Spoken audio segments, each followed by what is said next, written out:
Australia के इस काले रिवर में 3 बंदों के साथ इतना खौफनाक इंसिडेंट हुआ था कि हॉलीवुड ने इस स्टोरी से इंस्पायर होकर 2 हॉरर मूवीज बना ली थी। एक मूवी थी ब्लैक वाटर और दूसरी मूवी थी रोग। उस दिन इधर ऐसा क्या हुआ था, आओ देखते हैं। 3 बचपन के दोस्त ब्रैड, शॉन और एशली, ये तीनों 21 दिसंबर 2003 को ट्रक में बैठते हैं और ऑस्ट्रेलिया के साउथ की तरफ सफर शुरू कर देते हैं। ये तीनों ऑस्ट्रेलिया के नॉर्दर्न टेरिटरी में डॉर्बन सिटी के अंदर रहते थे। ये लोग प्लान बनाते हैं कि डॉर्बन सिटी से 80 किलोमीटर दूर एक बड़ा सा सॉल्ट फ्लैट है, उधर चलते हैं और वहां पर क्वाड बाइक से एक दूसरे के साथ रेसिंग करेंगे। इंजॉयमेंट भी हो जाएगी और एडवेंचर भी हो जाएगा। ये लोग अपनी क्वाड बाइक्स को ट्रक के साथ अटैच करते हैं और फिर डॉर्बन सिटी से दूर साउथ की तरफ सफर शुरू कर देते हैं। कच्चे रास्ते से होते हुए ये स्टम्बलिंग वाटर हॉलीडे पार्क के पास से गुजरते हैं। इस पार्क के बाद कोई आबादी नहीं थी और आगे सिर्फ जंगल था। ये लोग जंगल से होते हुए फिनिस रिवर के बिल्कुल करीब पहुंच जाते हैं। ये फिनिस रिवर 30 किलोमीटर लंबा था और अपने बिल्कुल ही काले पानी की वजह से मशहूर था। अगर आप इस पानी में झांकोगे तो 1-2 इंच से ज्यादा नीचे कुछ भी नहीं दिखाई देगा। इस फिनिस रिवर के थोड़ा सा लेफ्ट साइड पे ये लोग बड़े से सॉल्ट फ्लैट पर पहुंचते हैं। अपनी क्वाड बाइक को ट्रक से निकाल कर रेसे लगाना शुरू कर देते हैं। उस दिन इस सॉल्ट फ्लैट पे बारिश बड़ी हुई थी, जिसकी वजह से इधर कीचड़ बहुत था। तो रेसे लगाते हुए ये एक दूसरे के ऊपर कीचड़ भी उछाल रहे थे, जैसे दोस्त आपस में करते हैं। कुछ घंटे एंजॉय करने के बाद ये लोग बस करते हैं और फिर वापस जाने की तैयारियां शुरू कर देते हैं। अपनी क्वाड बाइक्स को वापस ट्रक में लोड करते हैं। जब ये लोग जाने के लिए बिल्कुल तैयार थे तो इनमें से एक दोस्त कहता है, आओ जरा पानी में डुबकी लगाएं और अपने इन कपड़ों से कीचड़ तो उतारे ना। अब आप ये समझो कि ऑस्ट्रेलिया के इस एरिया में जिधर आपको सबसे कम टाइम गुजारना चाहिए वो पानी है, और वैसे भी उधर लोगों का ये मानना था कि ऐसा पानी जिधर स्विमिंग अलाउ ही नहीं है, उसमें एक ना एक ऐसा जानवर जरूर रहता है जो आपको पक्का मार देगा।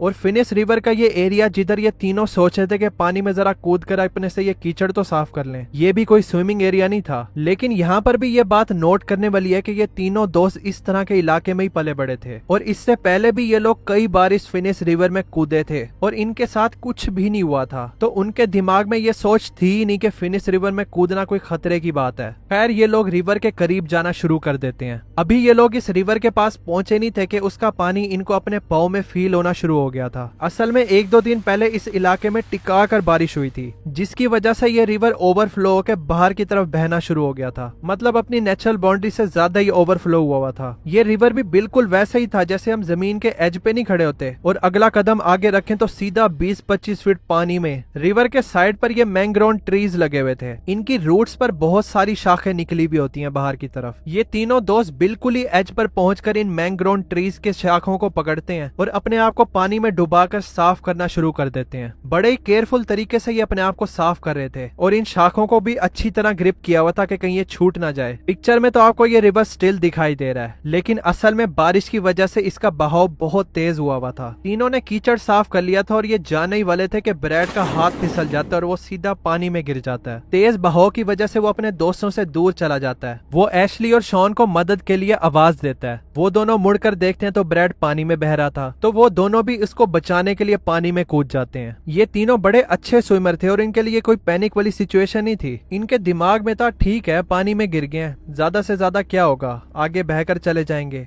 और इवेंचुअली इस रिवर से बाहर ही निकलना है। शॉन और एशली तेजी से स्विम करते हुए ब्रैड के पास पहुंचते हैं और ये तीनों अलाइन हो जाते हैं। ये तीनों पानी के बहाव के साथ बहते जा रहे थे और साथ ही ये किसी सॉलिड दरख्त की शाख को भी देखना शुरू कर देते हैं, जिसको वो पकड़कर बाहर निकले। अब इस पॉइंट पे तीनों थोड़ा सा पानी में अनकंफर्टेबल होना शुरू हो गए थे, लेकिन फिर भी उनको कॉन्फिडेंस था कि वो रिवर से बाहर निकल ही आएंगे। शॉन फ्रंट में था, एशली दरमियान में था और ब्रैड सबसे पीछे था। तीनों एक दूसरे से जरा जरा से फासले पे थे। तो अचानक से एशली चीखते हुए बोलता है, पानी में कोई चीज है, जल्दी से बाहर निकलो, जल्दी करो। शॉन एकदम से पैनिक हो जाता है। वो पीछे तक नहीं देखता और पागलों की तरह स्विम करता हुआ एक दरख्त पे पहुंचता है जो बिल्कुल रिवर के दरमियान में था। ये फौरन इस दरख्त पे चढ़ जाता है जो 6-7 फीट पानी से ऊंचा था। जैसे वो चढ़ता है, एशली पास से गुजर रहा था, उसको वो पकड़ता है और दरख्त पे चढ़ा देता है। फिर वो दोनों पानी की तरफ देखते हैं ब्रैड को बचाने के लिए, लेकिन ब्रैड कहीं भी दिखाई नहीं दे रहा था। वो आवाजें लगाते हैं लेकिन ब्रैड का नामो निशान नहीं था। फिर एकदम से शॉन पानी में येलो सी चीज देखता है, वो सरफेस से करीब थी। वो एशली को बोलता है, देखो ये क्या है, लेकिन पानी इतना काला था कि तब तक कोई चीज नजर नहीं आनी थी जब तक वो सरफेस पे ना आ जाए। फिर एकदम से वो चीज बाहर निकलती है तो वो ब्रैड था, जिसने येलो जैकेट पहनी हुई थी और ब्रैड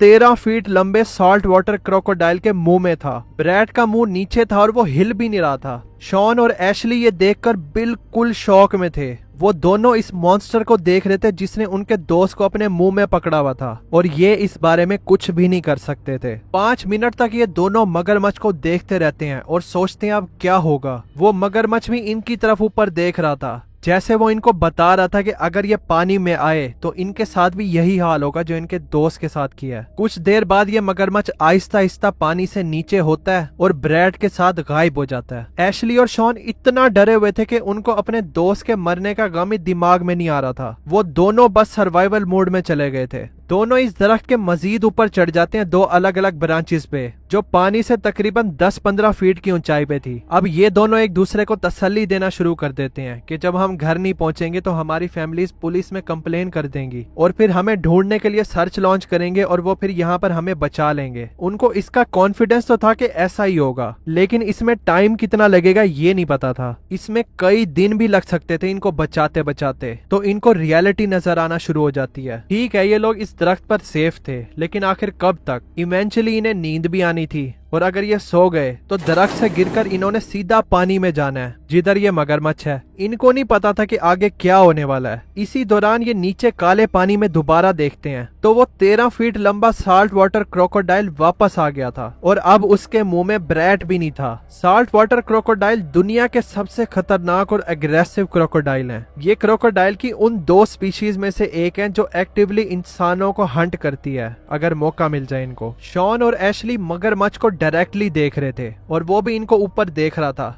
जैसे वो इनका इंतजार कर रहा है कि ये पानी में आए और वो इनको खाए। ये मगरमच्छ पानी में हिलता रहता है और बस अपना सर निकालकर इनको देखता रहता है। शॉन और एशली दुआएं कर रहे थे कि ये किसी ना किसी तरह यहाँ से तंग आकर चला जाए। फिर कुछ घंटे बाद जब सूरज ढलने वाला था, ये मगरमच्छ वाकई पानी में चला जाता है और गायब हो जाता है। शॉन नीचे वाली शाख पे था और एशली ऊपर वाली शाख पे बैठा था। शॉन सोचता है मैं पानी के ज्यादा करीब नहीं रहता, ऊपर वाली शाख पे चला जाता हूँ। तो वो ऊपर वाली शाख को पकड़ता है और वो फील करता है कि ये काफी मजबूत है, तो वो अपना सारा वजन उस पर डालकर ऊपर चढ़ने की कोशिश करता है तो वो शाख ही टूट जाती है। शॉन पानी में गिरता है और 10 फीट की गहराई में चला जाता है। फौरन वो पागलों की तरह सरफेस की तरफ स्विम करता है और उसके दिमाग में बस यही था, अभी आया वो मगरमच्छ और मुझे काट लेगा। लेकिन जैसे ही वो सरफेस पर पहुंचता है तो वो नोट करता है कि पानी के बहाव की वजह से वो अपने दरख्त से ही दूर हो गया है। पैनिक होके वो अपनी पूरी जान लगा देता है उस दरख्त के पास पहुंचने में। उसको पता था जितनी तेजी से वो पानी में हरकत कर रहा है वो मगरमच्छ को अपनी तरफ अट्रैक्ट कर रहा है। पूरी जान लगाकर वो जैसे तैसे दरख्त की नीचे वाली शाख को पकड़ता है, लेकिन उसका जिस्म अभी भी पानी में था और उसके दिमाग में यही आ रहा था, अभी आया वो मगरमच्छ और उसकी टांगों पे काटेगा। लेकिन फाइनली वो ऊपर चढ़कर अपनी उसी शाख पर आ जाता जिसपे वो पहले से बैठा हुआ था। एशली उसकी मदद करके उसको अपनी ऊंची वाली शाख पर ही बिठा देता है। फिर ये दोनों पानी में देखते हैं उस जगह पर जिधर शॉन गिरा था और उधर वो मगरमच्छ फिर रहा था। शॉन बिल्कुल टाइम पे पानी से बाहर निकला था।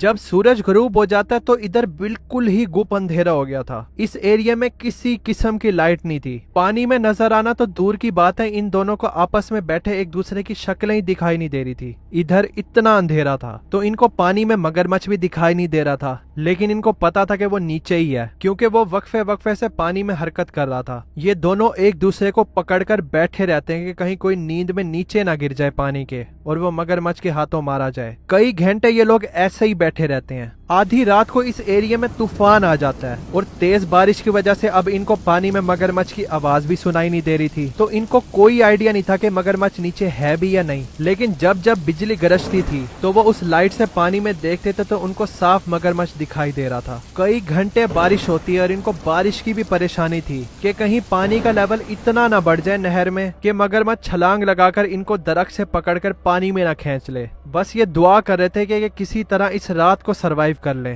फाइनली सुबह होती है तो वो नीचे पानी में देखते हैं तो वो मगरमच्छ अभी भी दरख्त के पास बैठा था और इनका इंतजार कर रहा था। साथ ही वो ये भी नोट करते हैं कि बारिश की वजह से पानी का लेवल बहुत ज्यादा बढ़ गया है। इनको जल्द अगर नहीं बचाया गया तो एक बारिश और होनी है और ये लोग मगरमच्छ की रेंज में आ जाएंगे और वो इनको पानी में खींच लेगा। लेकिन लकीली सुबह 10 बजे एक पुलिस ऑफिसर पास में ही उनको ढूंढने के लिए आवाजें लगा रहा था। इनकी फैमिलीज ने वाकई पुलिस को इनकी मिसिंग रिपोर्ट फाइल कर दी थी और पुलिस इन दोनों को दरख्त पे बैठा देख लेती है। फिर ये लोग हेलीकॉप्टर की मदद से इनको बचाने की कोशिश करते हैं। कि ये रस्सी की सीढ़ी को इनकी तरफ लो करके इनको चढ़ाएंगे, लेकिन हेलीकॉप्टर के ब्लेड्स की हवा इतनी ज्यादा तेज थी कि ये दोनों दरख्त पे ही खड़े बैलेंस लूज कर रहे थे और पानी में साफ मगरमच्छ भी दिखाई दे रहा था। तो इनको बचाने के बजाय ये गलती से मगरमच्छ के ही मुंह में इनको ना भेज दें, तो ये हेलीकॉप्टर को वापस भेज देते हैं। लेकिन जब हेलीकॉप्टर नीचे आया था तो मगरमच्छ डर कर वहां से दूर चला गया था। फिर ये एक बोट लाते हैं जिसको उस दरख्त के नीचे करके इन दोनों को बिठाते हैं और फिर यहाँ से इनको बचाकर ले जाते हैं।